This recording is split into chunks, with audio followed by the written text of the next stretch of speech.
Hello student, good morning all of you. आज हम आपके लिए इंडियन ज्योग्राफी का बेसिक टॉपिक लेकर आ रहे हैं। इस टॉपिक में हम बहुत सारे चीज को पढ़ने वाले हैं। मानचित्र यानी भारत के आकार, स्थिति, पड़ोसी देश, मानचित्र, कौन सा राज्य कहां पे स्थित है। अर्थात हम कह सकते हैं कि इस वीडियो के माध्यम से हम आपको भारत में कितने राज्य हैं, कितने केंद्र शासित प्रदेश हैं, सभी को हम लोग स्थिति देखेंगे, कौन कहां पे है। इसके लिए हम आपको कई सारे टॉपिक की ओर लेकर चलते हैं। इसमें क्या क्या हम लोग पढ़ेंगे, तो सबसे पहले देखा जाए तो हम लोग परिचय देखेंगे। परिचय में भारत का मानचित्र का परिचय देखना है कि इसकी स्थिति कहां पे है, कैसे है, किधर सागर है, किधर स्थल है, सब स्थिति को हम लोग देखेंगे।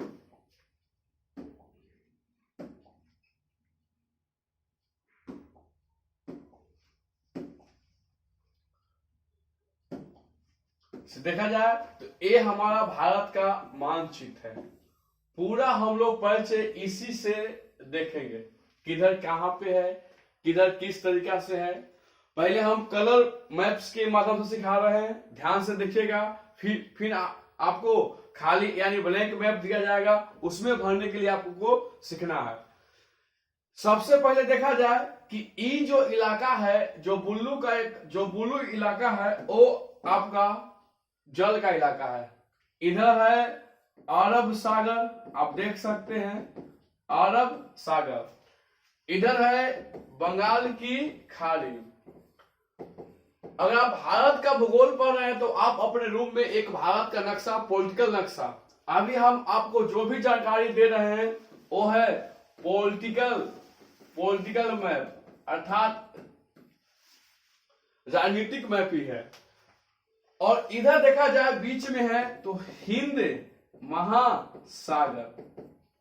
भारत के नक्शा के अनुसार से इधर अरब सागर है, बंगाल की खाड़ी है, हिंद महासागर। लेकिन वर्ल्ड नक्शा के आधार पर देखा जाए तो ये पूरा का पूरा हिंद महासागर है। हिंद महासागर को कई सागर और कई खाड़ी में बांटा गया है। और एक छोटा सा जो देश है ये आपका श्रीलंका। तो ये आपका भारत है। इसमें देखा जाए सबसे पहले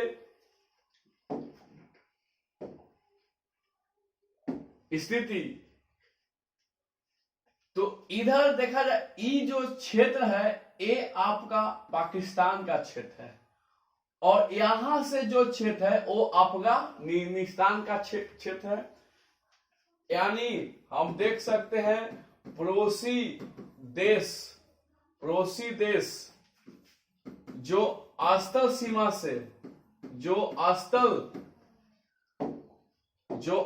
सीमा से स्पर्श करता है, जो स्थल सीमा से स्पर्श करता है।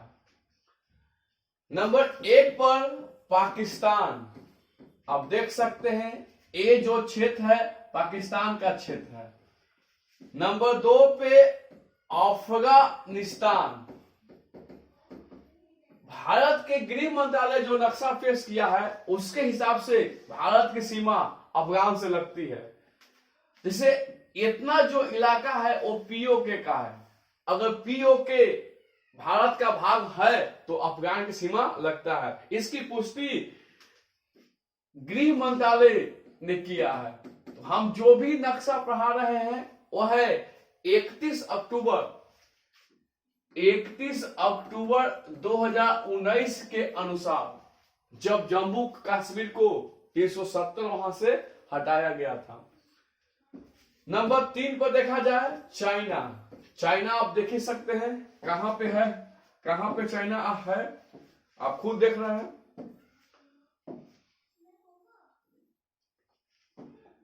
ये है आपका चाइना।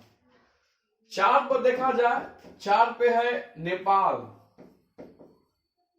5 पे है भूटान, 6 पे म्यांमार और 7 पे बांग्लादेश। 7 पे बांग्लादेश। ये भारत के 7 पड़ोसी देश हैं जो भारत की सीमा स्थल से स्पर्श करता है। इस तरह से ये हम देख लिए। ये हो गया भारत के बाहर, ये हो गया भूटान, इधर हो गया म्यांमार, और ये जो है ये बांग्लादेश, ये भी भारत का ही पार्ट था। चलिए अब हम लोग आगे चलते हैं।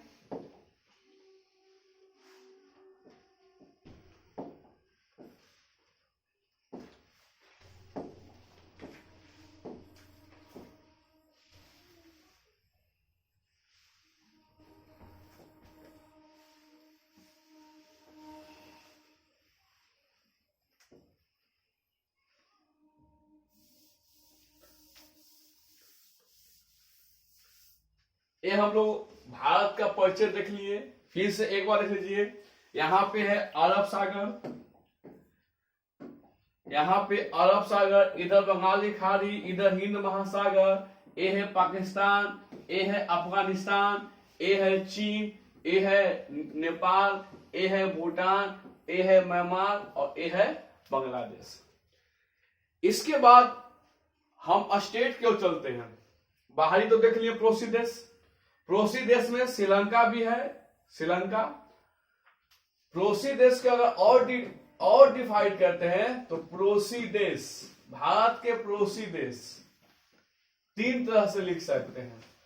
एक होता है सिर्फ स्थल से, और एक होता है सिर्फ जल से, और एक जल प्लस स्थल। अब आप लोग भी इसके साथ चलेंगे का प्रयास करेंगे। देखते हैं पाकिस्तान। पाकिस्तान कहां जाएगा।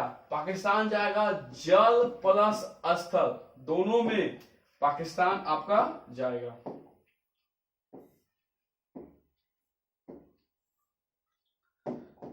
यानी इसमें आ गया पाकिस्तान।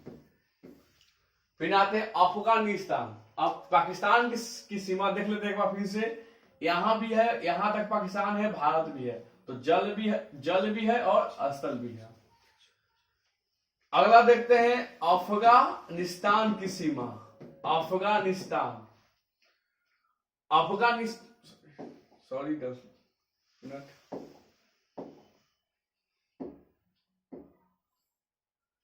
अफगानिस्तान कहा जाएगा तो इस सिर्फ जाएगा आपका सिर्फ स्थल पे। चीन को देखते हैं। चीन की सीमा कहीं से भी जलीय कोई पार्ट दिखाई नहीं दे रहा है, तो चीन भी इसी में जाएगा। उसके बाद देखते हैं नेपाल। नेपाल का भी कहीं पे कोई पार्ट जलीय नहीं है, यानी नेपाल। उसके बाद देखते हैं भूटान। भूटान आप भी देख सकते हैं कि यहाँ भूटान है, जल यहाँ बीच, इससे जल का कोई संबंध नहीं है।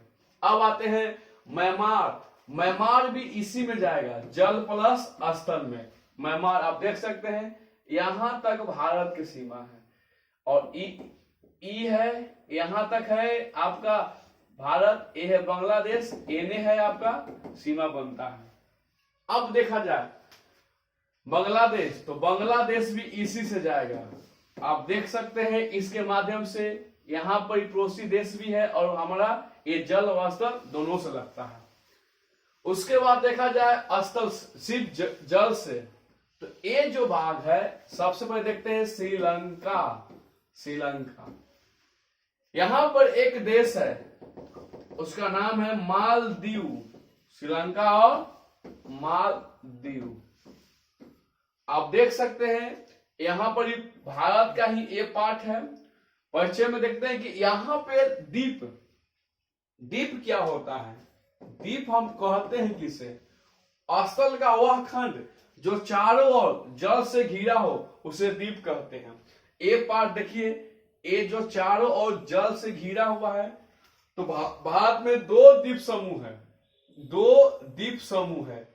एक द्वीप समूह का नाम है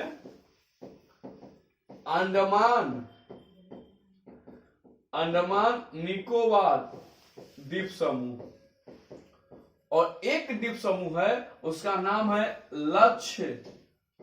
द्वीप द्वीप समूह समूह। इसमें द्वीपों की कुल संख्या 204 है और इसमें द्वीपों की कुल संख्या 36 है। बीच में और इधर द्वीप है। ये द्वीप समूह है। तो द्वीप का परिभाषा आप देख लिए। भारत में दो द्वीप समूह है, एक लक्षद्वीप और एक अंडमान निकोबार। और इससे पड़ोसी देश एने जो पड़ता है वो है इंडोनेशिया। तो यहां पर ही आप इंडोनेशिया भी कह सकते हैं, लेकिन मुख्यतः दो ही पड़ोसी देश है जो सिर्फ जल से सीमा बनाता है। सबसे पहला श्रीलंका। श्रीलंका सबसे निकटतम पड़ोसी देश है। भारत की भूमि से और श्रीलंका की दूरी मात्र 52 किलोमीटर की दूरी है। ए पार्ट आप देख लिए। अब आगे हम लोग बढ़ते हैं नेक्स्ट की ओर।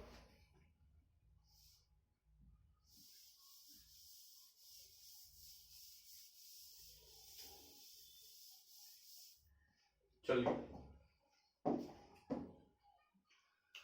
इसके बाद हम प्रयास करेंगे नीचे कौन कौन राज्य है, दक्षिण भारत का कौन राज्य है।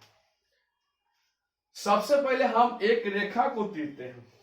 एक रेखा को हम लोग तीरते हैं और इस रेखा को ऐसा बनाएंगे कि कर्क रेखा को तीरते हैं और ये हमारा हो गया कर्क रेखा। कर्क रेखा अभी आप जानिए कि ये भारत के बीचों बीच से एक रेखा जाती है, उसका नाम है कर्क रेखा। एक नीचे से जाती है, उसका नाम है भूमध्य रेखा। भूमध्य रेखा ये 0 डिग्री आपको अगले क्लास में हम बताएंगे आगे। अभी जानिए भूमध्य रेखा है और इको रेखा है कर्क रेखा। कर्क रेखा भारत को लगभग 2 भागों में बांटता है।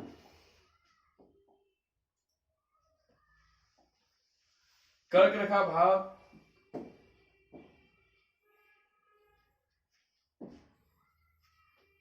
और क्लीन कर लेते हैं, समझने में सुविधा होगा। चलिए अब देखिए, कर्क रेखा इधर का जो भाग होता है उसको बोलते हैं उत्तर भारत और इधर का जो भाग होता है उसको बोलते हैं दक्षिण भारत, यानी साउथ इंडिया।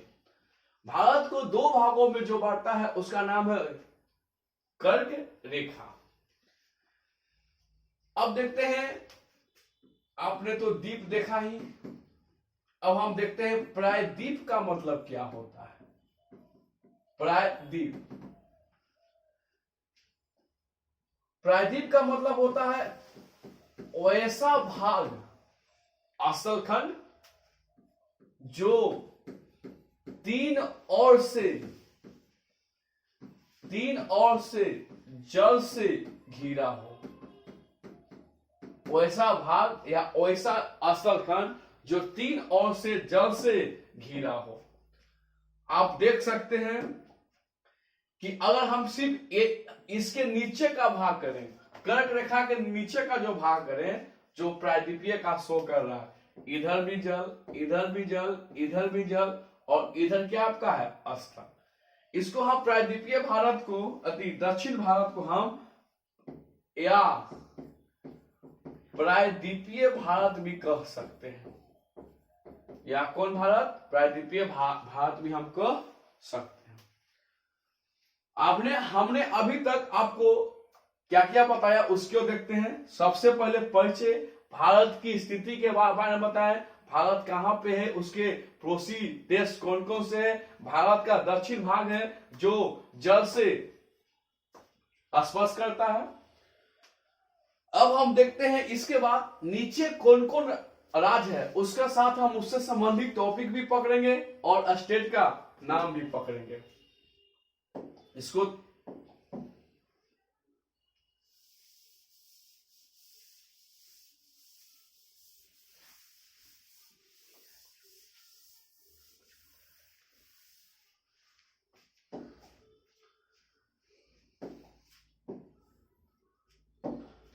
टॉपिक का जो नाम है तटीय राज्य। तटीय राज्य, तटीय राज्य किसे कहते हैं? वो ऐसा राज्य जिसके किनारे तट हो, उसे हम बोलते हैं तटीय राज्य। तटीय राज्य, इसमें प्रायद्वीपीय भारत के बारे में हम पूर्ण रूप से पढ़, तो लाइन को रह देते हैं, इस लाइन का बहुत सारा काम है। चलिए, ये हमारा हो गया कर्क रेखा, कर्क रेखा। और नीचे जो हमारा हो गया वो है भूमध्य रेखा। चलिए, तो एक सवाल आता है कि भारत के बीचों बीच से कौन सी रेखा गुजरती है? तो कर्क रेखा। तटीय राज्य, तटीय राज्य को दो भागों में डिवाइड किया गया है। समझने के ख्याल से इसको दो भागों में हम लोग बांट देते हैं। एक है आपका पश्चिमी तटीय राज्य और एक है आपका पूर्वी तटीय राज्य। पश्चिमी तटीय राज्य और पूर्वी तटीय राज्य, ये हम लोग इसको सही तरीके से हम लोग बांट देते हैं पढ़ने के ख्याल से।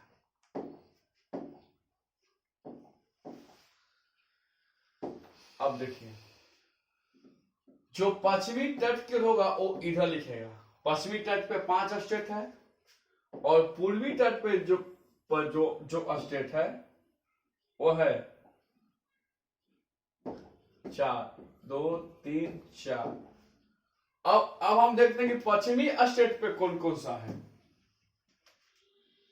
आप देख सकते हैं कि एक ई जो राज्य है गुजरात है, यानी इसको हम बोलते हैं पश्चिमी तट। पश्चिमी तट, इसको हम बोलते हैं कौन तट? पश्चिमी तट। और इसको हम बोलते हैं पूर्वी तट। जो पश्चिमी तट पर स्थित राज्य है उसको पश्चिमी तटीय राज्य, और जो पूर्वी तट पर स्थित राज्य है उसको पूर्वी तटीय राज्य। आप भी देख सकते हैं, पहला पे 1 नंबर पे गुजरात, तो 1 नंबर पे गुजरात, 2 नंबर पे महाराष्ट्र, 3 नंबर पे ये जो छोटा सा राज्य है वो गोवा, 3 नंबर पे गोवा, और 4 नंबर पे कर्नाटक, जो पीला वाला है वो कर्नाटक। इसमें जो लाल पीला हरियर रंग दिया हुआ है उसका सिर्फ मतलब यही है कि जैसे पीला वाला ही है तो इसका एरिया यहां तक है, मतलब कर्नाटक यहां तक स्थित है, ये यहां तक है, यहां तक। सिर्फ वो रंग जो यहाँ पे कलर है वो सिर्फ एरिया को डिवाइड करता है। चौथा पर देखा जाए केरल, आप देख सकते हैं ब्लू कलर वाले क्या है? केरल। अब आते हैं पूर्वी तट की ओर। पूर्वी तट की ओर देखा जाए तो सबसे पहले है तमिलनाडु। तमिलनाडु, ये जो ग्रीन कलर है यानी तमिलनाडु की सीमा यहां से लेकर यहां तक। उसके बाद ये आते हैं, ये जो स्टेट है ये है आंध्र प्रदेश, आंध्र प्रदेश। उसके बाद ये जो पीला वाला स्टेट है ये है ओडिशा। उसके बाद देखा जाए ये जो ग्रीन है ये है पश्चिम बंगाल, पश्चिम बंगाल। इस तरह से आप देख सकते हैं कुल तटीय राज्य कितने हैं? 9। कुल तटीय राज्यों की संख्या 9 है। इससे सवाल कैसे पूछा जाता है? पहला सवाल कि निम्न में से कौन सा पश्चिमी तट पे है या नहीं, पूर्वी तट पे है या नहीं। तो ये सवाल को बनाने के लिए आपको नक्शा से इसको पकड़ना पड़ेगा। आप देख सकते हैं इसके बारे में सबसे पहले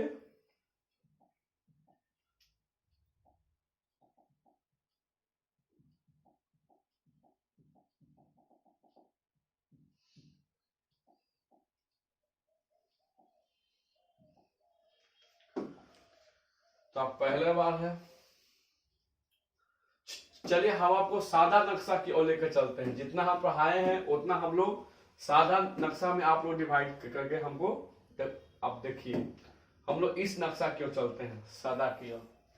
जो पढ़े थे उसको देखिए, आप लोग इसी नक्शा के बारे में पढ़ाए हैं। चलिए एक बार रिवीजन कर लेते हैं। इधर आप लोग को क्या पढ़ाए थे? अरब सागर। इधर क्या था? बंगाल की खाड़ी। इधर क्या था? अंडमान और निकोबार। इधर क्या था? श्रीलंका। नक्शा बहुत मायना रखता है ज्योग्राफी में। इसके ये आपको हिस्ट्री में भी बहुत सारा मदद करेगा। यहाँ पर क्या पढ़ाए थे? पाकिस्तान। यहाँ पे क्या पढ़ाए थे? अफगानिस्तान। यहाँ पे आपको पता है चीन। और यहां से जो ये भाग था वो था नेपाल, ये था भूटान, और ये क्या था? म्यांमार, और ये था बांग्लादेश। ये आपको 7 पड़ोसी देश आप देख सकते हैं। उसके बाद हम पढ़ाए कि यहां से एक रेखा तीरे,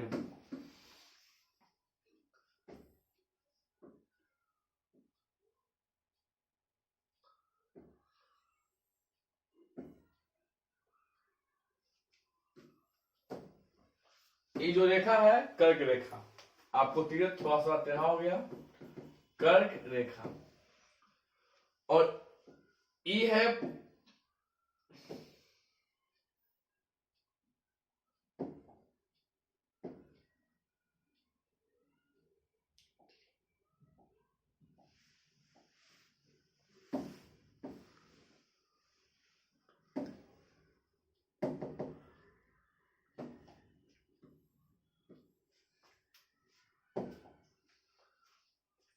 आपको यहां से देखते हैं, ये जो राज है, ए वाला राज, जो इधर ये है सब पश्चिमी तटीय राज, और इधर क्या था? पूर्वी तटीय राज। अब देखा जाए, ये बताए थे आपको 1 नंबर पे गुजरात, महाराष्ट्र, गोवा, कर्नाटक, केरल। आप लोग भी साथ साथ बोलते चलेंगे। और एक क्या है? तमिलनाडु। एक क्या था? आंध्र प्रदेश। ये था ओडिशा, और ये था पश्चिम बंगाल। इतना हम आप लोग को अभी तक पढ़ाए हैं। चलिए इससे संबंधित सवाल के बारे में विस्तार रूप से हम लोग देखते हैं। सवाल इससे और तटीय दक्षिण भारत के बारे में थोड़ा सा हम और देखते हैं।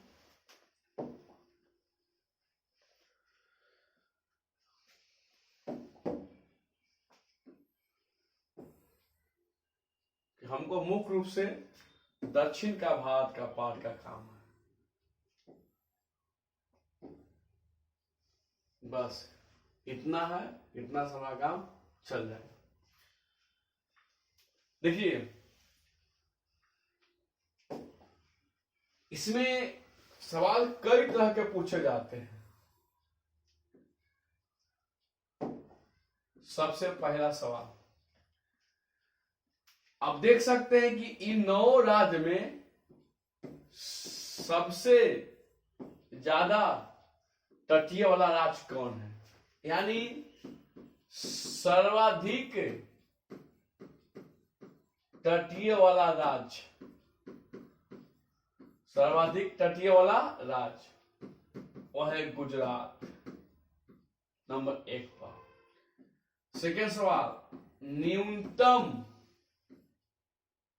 न्यूनतम तटीय वाला राज्य वह है आपका गोवा। आप देख सकते हैं ये आपका गोवा है 3 नंबर, सबसे कम। अगला पॉइंट, प्रायद्वीपीय भारत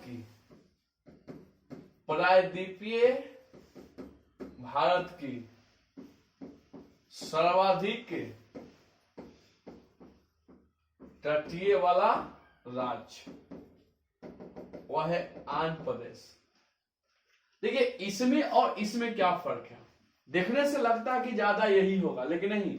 ये जो गुजरात है ये घूम घूम कर है, ये उसकी लंबाई ज्यादा है। लेकिन भारत में सेकंड नंबर पे यही है। अब देखा जाए कि प्रायद्वीपीय भारत में सबसे ज्यादा तटीय, प्रायद्वीपीय भारत का मतलब सिर्फ और सिर्फ दक्षिण भारत की बात कर रहा है। ए गुजरात गुजरात न तो उत्तर भारत में है और न तो दक्षिण भारत में, इसको हम रखते हैं पश्चिम भारत में, पश्चिम भारत। आप देख सकते हैं कि भारत के सबसे पश्चिम में कौन राज्य है, तो सबसे पश्चिम में गुजरात है। यहां से आप देख सकते हैं कि इससे पश्चिम में कोई राज्य है ही नहीं। देखिए इसके पश्चिम में कोई राज्य है नहीं है, यानी सबसे पश्चिम में गुजरात है, अति गुजरात है। उसके बाद हम देखते हैं इसके सबसे दक्षिण में कौन राज्य है, सबसे दक्षिण में ए राज्य है, उसका नाम है तमिलनाडु, तमिलनाडु। अब देखते हैं कि सबसे पूरब में कौन राज्य है, तो सबसे पूरब में ए राज्य है आपका, सबसे पूरब का जो भाग है ए वाला है, जो अभी हम आपको नहीं बताए, इसको देख लीजिए, आंध्र प्रदेश। इसको हम नेक्स्ट वीडियो हम लेके आएंगे। हाँ सॉरी, ए जो था ए है अरुणाचल प्रदेश, अरुणाचल प्रदेश। तो सबसे पूरब में राज्य है पूर्वोत्तर, और सबसे उत्तर का जो भाग है ये है आपका लद्दाख।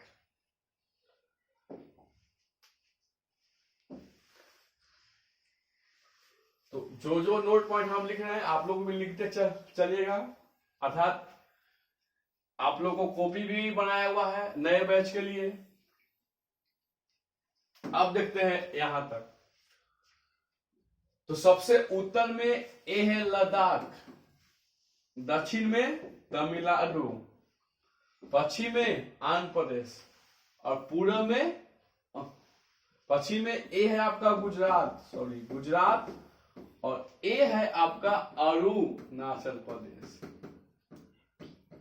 हमारा अभी सिर्फ प्रयास है कि आपको भारत का पॉलिटिकल नक्शा एकदम सही तरह से याद या सिखा दिया जाए। उसके बाद हम लोग टॉपिक बाय टॉपिक पढ़ेंगे, नदी हो गया, पर्वत हो गया, जलप्रपात हो गया, बहुत सारे इसमें जितने भी टॉपिक है हम टॉपिक बाय टॉपिक क्लियर करेंगे।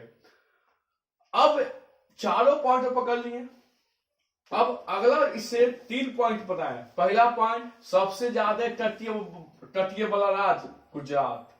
सेकेंड पॉइंट, सबसे कम गोवा। प्रायद्वीपीय भारत में सबसे ज्यादा आंध्र प्रदेश। अब देखिए इसके बाद की ओर कि इसमें एक छोटा सा टॉपिक,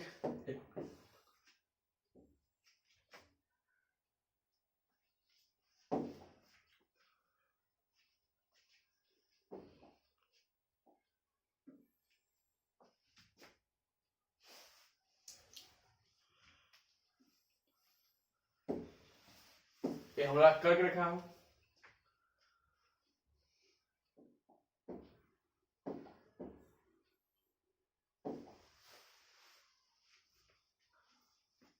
तीन को नोट पॉइंट देख लेते हैं। चौथा देखते हैं, भारत की तटीय लंबाई, भारत की तटीय लंबाई 6100 किलोमीटर। ये सिर्फ इसकी तटीय लंबाई है, मुख्य भूमि की यहां से ले लिए और ये यहां तक, जहां तक भारत का हिस्सा है, जहां तक 6100, यानी मुख्य भूमि की तटीय लंबाई भी कह सकते हैं। मुख्य भूमि की तटीय लंबाई कितनी है?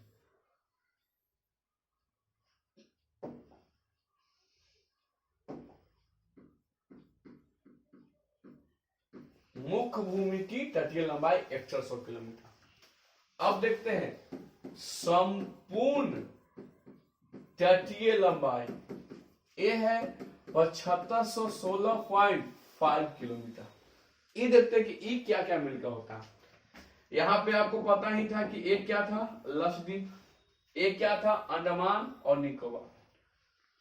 तो संपूर्ण कह दिए तो ए भाग भी, ए भी भाग और ए सब मिला के होता है 7516.5 किलोमीटर।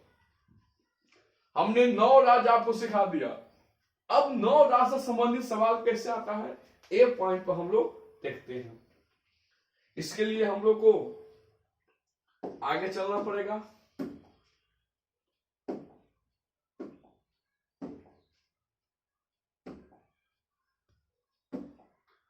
अगला हम लोग फिगर देखते हैं। इस फिगर के माध्यम से तटीय भाग के और सारे जानकारी प्राप्त हम लोग करेंगे।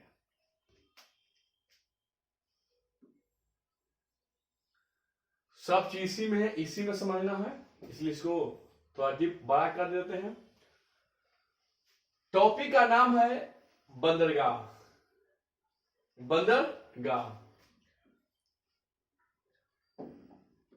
यानी बंदरगाह किसे कहते हैं, जहां पे या इसको पतन भी कहते हैं, जहां पर बड़े बड़े जहाज आकर रुकते हैं उसे हम कहते हैं बंदरगाह। तो भारत में जो कुल बंदरगाह है, कुल बड़े बंदरगाह 185 प्लस लगभग 200 के आसपास में है। और यह है छोटे छोटे बंदरगाह, सॉरी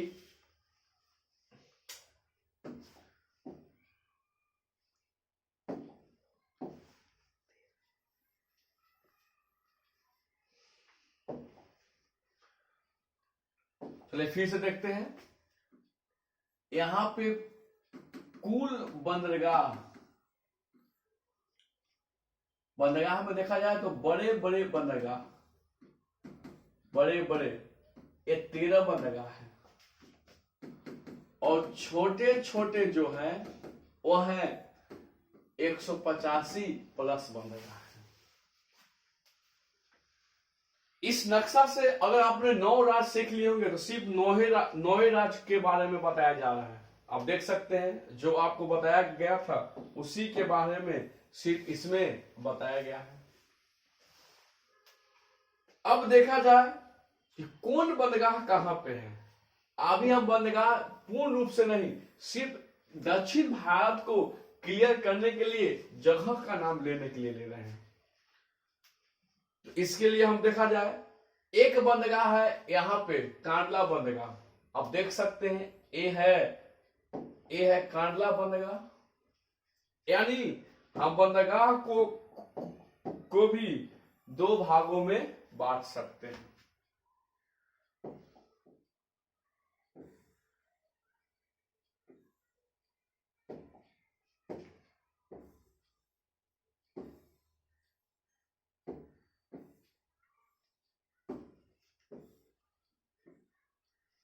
चलिए हम लोग इधर लिखेंगे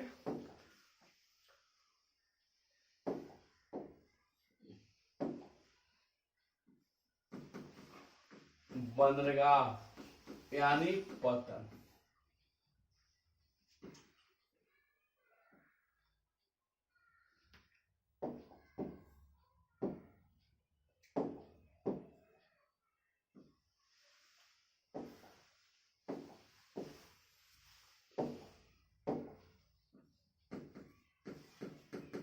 बंदरगाह यानी पतन, बड़े 13 छोटे छोटे 185 प्लस।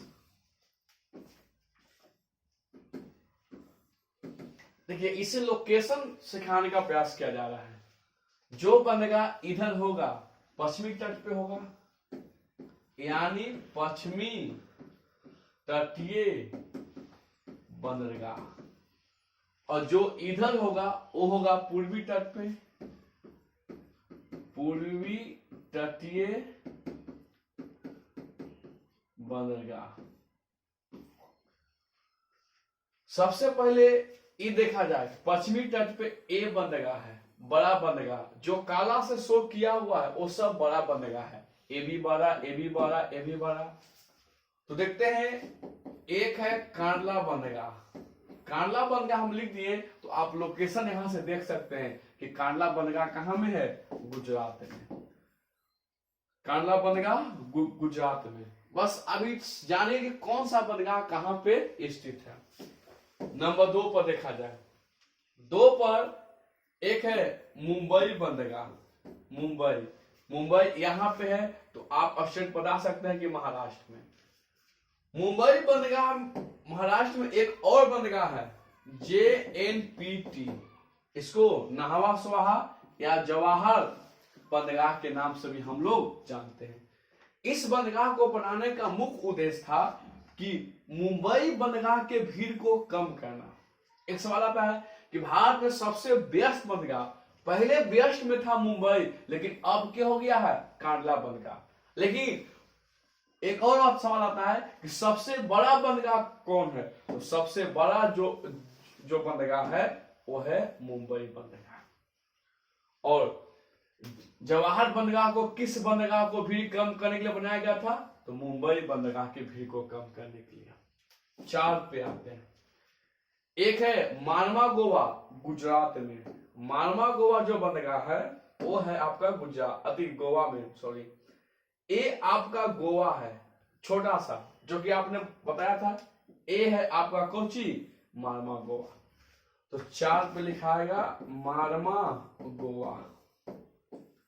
5 पे ए है न्यू मैंगलोर बंदरगाह, new Mangalore, new Mangalore. New Mangalore आप देख सकते हैं कि कर्नाटक में है।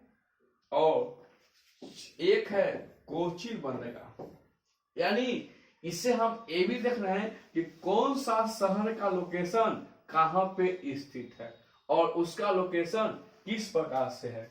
तो कांडला देख लिए, कांडला बंदरगाह गुजरात में, महाराष्ट्र में मुंबई और नाहवा स्वाहा, गोवा में मारमा गोवा, कर्नाटक में न्यू मैंगलोर और केरल में कोची। ये सब बंदरगाह पूर्वी तट की ओर है। अब देखते हैं ये सब बंदरगाह पश्चिमी तट की ओर है और सब बंदरगाह जो है वो पूर्वी तट पे देखते हैं। 1 2 3 4 5 देखा जाए, सबसे पहले देखा जाए तो एनौर है, तूतीकोरिन है, उसके बाद चेन्नई है, चेन्नई ऊपर है, मतलब ये तीनों तमिलनाडु में है। उसके बाद देखा जाए विशाखापत्तनम, आप देख सकते हैं ये 3 गो तमिलनाडु में है और यहां से एक लेंगे विशाखापट्टनम, और एक है पारादीप उड़ीसा में, और एक है कोलकाता पश्चिम बंगाल में। पारादीप और एक क्या है, कोलकाता।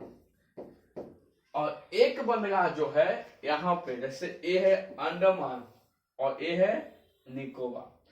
तो अंडमान निकोबार को 3 भागों में बांटा गया है। आप देख सकते हैं, इसको डिवाइड करते हैं। ए है उत्तरी अंडमान, मध्य अंडमान और दक्षिण अंडमान। तो आपसे पूछेगा कि बंगाल की खाड़ी स्थित है अरब सागर में कि बंगाल की खाड़ी में, तो आप देख सकते हैं कि ए जो पार्ट है, ओ जो पार्ट है, इस पार्ट का नाम कौन सी है, बंगाल की खाड़ी। अब देखा जाए यहां पे सबसे पहले कि पोर्ट ब्लेयर स्थित कहां पे, आप देख सकते हैं अच्छी तरह से पोर्ट ब्लेयर। तो पोर्ट ब्लेयर के बारे में आप देख सकते हैं कि ये है कहां पे, तो आप ही बताइए, ये उत्तर है, ये मध्य है, ये दक्षिण है। तो दक्षिण अंडमान में क्या है, पोर्ट ब्लेयर स्थित है।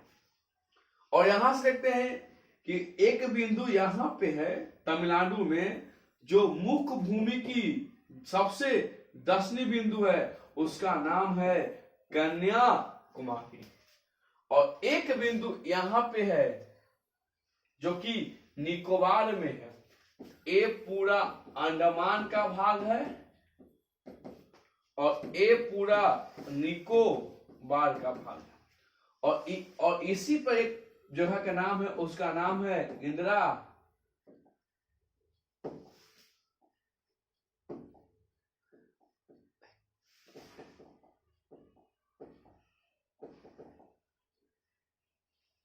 चलिए इसमें देखते हैं, उसी का नाम है कोची, इंदिरा पॉइंट।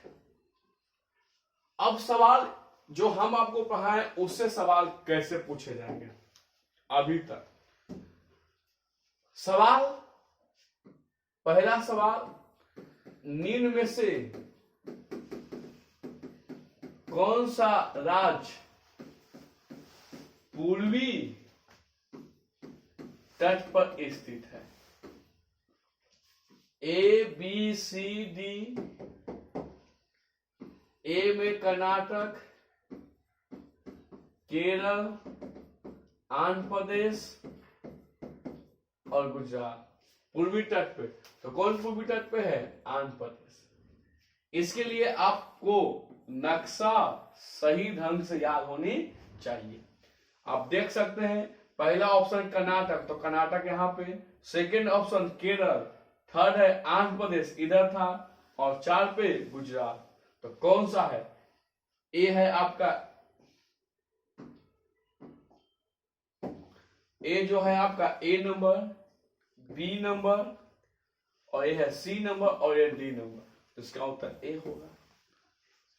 एक सवाल ऐसे भी आएगा कि निम्न में से कौन सा बंदरगाह पूर्वी तट पे स्थित है? पूर्वी तट पे स्थित है, तो मुंबई, 2 पे कांडला,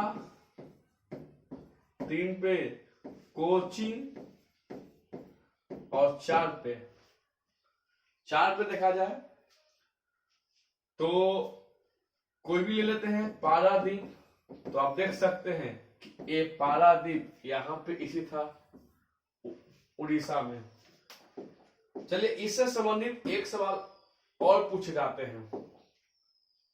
कौन सा शहर किसके नजदीक है, उसके बारे में हम लोग देखते हैं।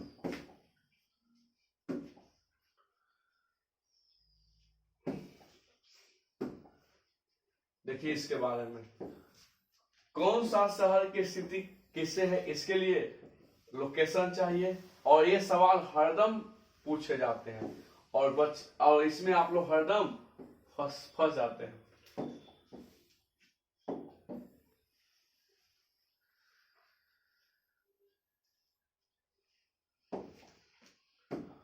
पहले फिगर तैयार कर लेते हैं पूरा, उसके बाद आपको क्वेश्चन की ओर लेकर चलेंगे।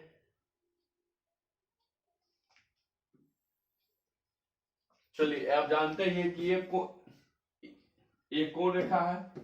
ये है आपका कर्क रेखा, और नीचे कौन रेखा है? भूमध्य रेखा। थोड़ा भूमध्य रेखा और नीचे है। फिगर को ऊपर रहते हैं।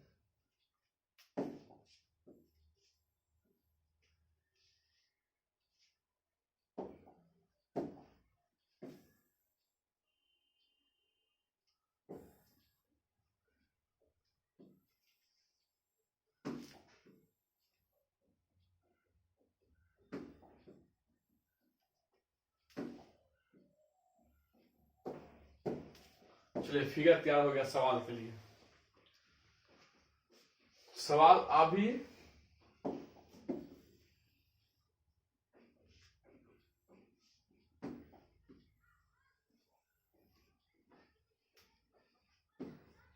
कर्क रेखा, 2 रेखा का याद होना चाहिए, कर्क रेखा और भूमध्य रेखा। सवाल आता है,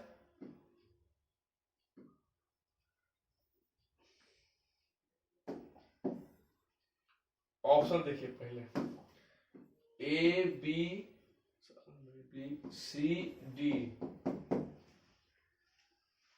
ए पर देखा जाए कोचीन, मुंबई, कलकत्ता, श्रीनगर। तो आप जानते हैं जम्मू कश्मीर में है, ये जम्मू कश्मीर में है। सवाल, निम्न में से कौन सा शहर कर्क रेखा के नजदीक है?